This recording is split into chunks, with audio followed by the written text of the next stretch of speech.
Have you ever heard about aniridia? It's not a term you come across every day, and for a good reason.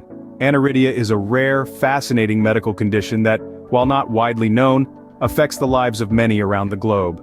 Diving into the realm of ophthalmology, the study of eyes, we find aniridia nestled in the annals of complex disorders. It's an eye disorder, yes, but it's so much more than that. This condition, shrouded in mystery, is an enigma that continues to perplex medical professionals worldwide. Aniridia is a story where science meets the unknown, where knowledge grapples with enigma. It's an intriguing tale that unfolds with every new discovery, each new piece of research. And as we delve deeper into this narrative, we will explore not only the science behind it but also the human experience intertwined with it. So, are you ready to embark on this journey with us? Stay tuned to unravel the mystery of aniridia. So, what exactly is aniridia? Well, the word aniridia comes from the Greek words an, meaning without, and iris, referring to the colored part of the eye. So, aniridia literally means without iris. It's a rare genetic disorder that presents itself at birth, where an individual is born without a fully formed iris. Now, the iris isn't just the part of the eye that gives it color. It's also the part that controls the amount of light that reaches the retina, which is the light-sensitive tissue at the back of the eye. You might think, well, it's just the iris, how bad can it be? But you see, the absence or underdevelopment of the iris isn't just about aesthetics or light control. It can lead to a host of other eye-related problems and significantly affect vision. For starters, people with aniridia often have reduced sharpness of vision, also known as visual acuity. They are also prone to other conditions such as nystagmus, which is an involuntary movement of the eyes, cataracts, where the lens of the eye becomes cloudy, glaucoma, a condition that damages the optic nerve, and many others. Furthermore, the fovea, a small pit in the retina responsible for sharp central vision, may not develop properly, leading to a condition known as foveal hypoplasia. This can result in reduced clarity of vision, particularly for tasks like reading or recognizing faces. It's important to note that aniridia is not just an isolated condition, it's part of a spectrum of disorders known as Wagner syndrome, which stands for Wilms tumor, aniridia, genitourinary anomalies, and mental retardation. However, not everyone with aniridia will have all these conditions. So aniridia is more than just a missing iris. It's a complex genetic disorder that affects the entire eye and can have a profound impact on an individual's vision and quality of life. Now that we know what aniridia is, let's delve deeper into its causes. What causes aniridia? A question that takes us deep into the world of genetics. Aniridia, a rare eye disorder, is primarily caused by a mutation in a particular gene known as PAX6. Now, if you're wondering about the role of this gene, let me illuminate. It's essential for the normal formation of the eyes, acting as a kind of blueprint for your peepers. Imagine building a house without a complete blueprint. You might end up with missing walls or a roof that's not quite right.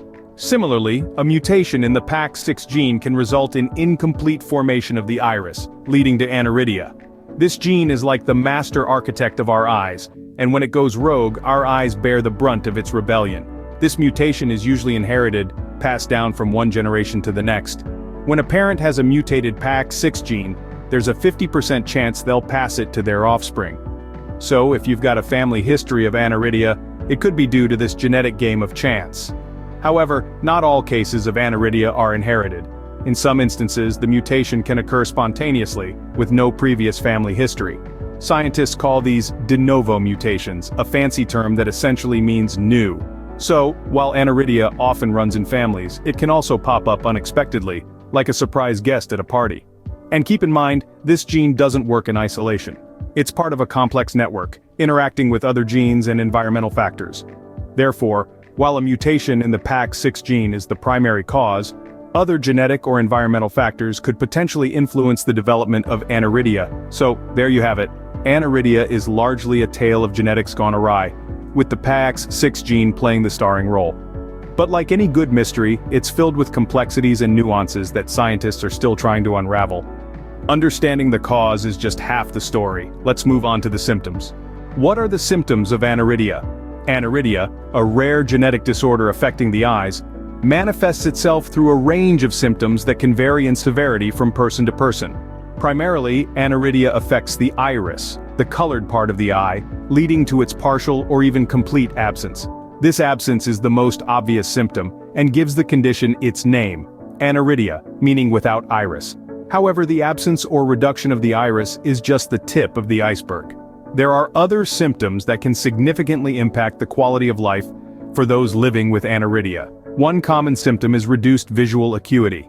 This means that people with aniridia often have less than perfect vision, which can range from mild to severe visual impairment. In some cases, it can even lead to legal blindness. Another symptom is sensitivity to light, also known as photophobia.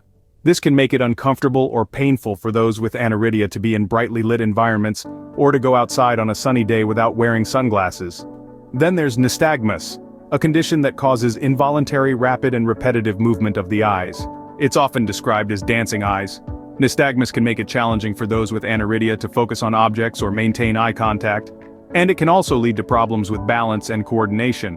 Other less common but still significant symptoms include issues with the cornea, the clear front surface of the eye, and glaucoma, a condition that damages the optic nerve and can lead to vision loss if not treated. Remember, aniridia is a complex disorder, and these symptoms can vary widely in their presentation and severity. Not everyone with aniridia will experience all these symptoms, and their impact can range from mild to significant. Symptoms give us clues about the condition, but how do we confirm it? Understanding the symptoms of aniridia is just the first step in diagnosing this condition. Stay tuned to learn more about how aniridia is diagnosed and treated. How is aniridia diagnosed and treated? Let's delve into this. Aniridia's diagnosis typically begins with a comprehensive eye examination. This examination can sometimes feel like a journey into uncharted territory, but it's an essential step in identifying this condition. Your eye doctor will look for the absence or deficiency of the iris, which is the telltale sign of aniridia. They'll also check for other associated eye problems such as cataracts, glaucoma, or corneal abnormalities. But we don't stop there. Genetic testing often follows the eye examination. It's like a detective story, with DNA being the clues. This testing can confirm the diagnosis, especially in cases where the symptoms aren't as clear-cut. It can also provide valuable information about the type of aniridia and its possible inheritance pattern. Now, on to treatment. It's a bit like navigating a labyrinth. There's no one-size-fits-all solution. The treatment of aniridia is typically supportive, meaning it aims to enhance vision and manage symptoms rather than cure the condition. Think of it as a team of superheroes, each with a unique power.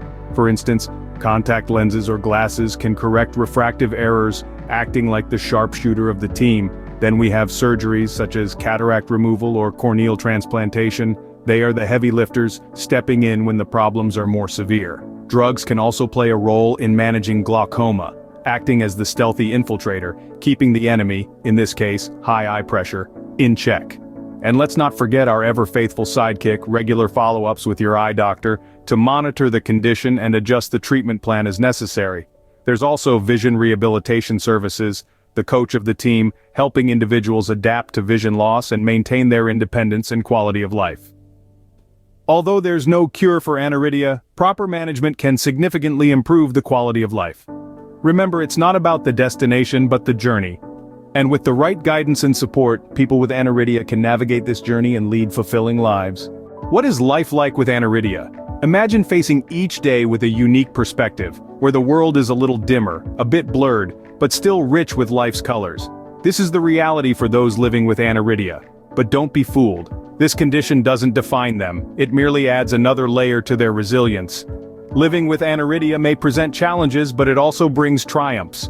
Regular checkups become a part of life, not just a yearly routine. They're the key to monitoring and managing this condition effectively. Sunglasses aren't just a fashion statement, they're an essential tool to manage light sensitivity, providing comfort on brighter days.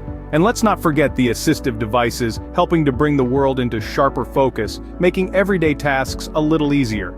Indeed, life with aniridia is different, but with understanding, support, and the right resources, it's a life that can be just as fulfilling and vibrant. So that's aniridia, a rare eye condition, but with understanding and support, those living with it can lead fulfilling lives.